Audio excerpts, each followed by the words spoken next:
Yeah, so they drink this. Like, they drink this all over the Middle East, but it really comes from, the Bedouin nomads, like the people who ride through the desert on camels.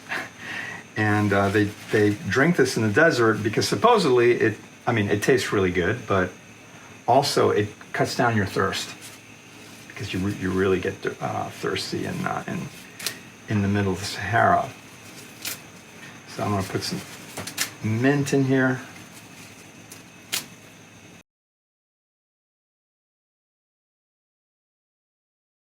Yeah. And here's a picture of him as, here he's older. This is probably from the 1970s. So you can see there he's older, but he's still in the desert, working on his archaeology projects. Yeah. So this is this kind of a roundabout way to talk about this little tea kettle. And he uses, to make his tea out in the middle of nowhere. Yeah. And here's another one. This one is from 1951. And if you look, he's crouching there, and he's looking at a bunch of rocks. Those rocks actually are prehistoric tools. So your great-grandfather, when he got there, his job was as a lab assistant. He designed labs, but labs, like scientific laboratories, because he was a very good engineering draftsman. But when he got there, he got interested in archaeology, and so those rocks at his feet there are basically stone tools, basically that people made, thousands of years ago.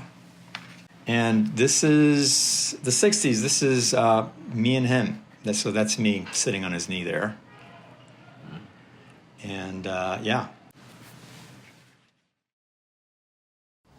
I've always had this theory that he was shorter than he should have been, because when he grew up during the war in France, I think he's, I think there was some malnourishment there because of the, because food was harder to get. Because me and all my cousins are taller than him. So I always thought that that was something about him that was interesting. So anyway, so he, long story short, he met my grandmother, they married. There was the Second World War that happened. They were stuck in Paris. And after that war, they decided, okay, they've had it with France for a while. And in the late 1940s, they decide to go to Africa. And that's where my aunt was born. My mother grew up there, basically. I was born there.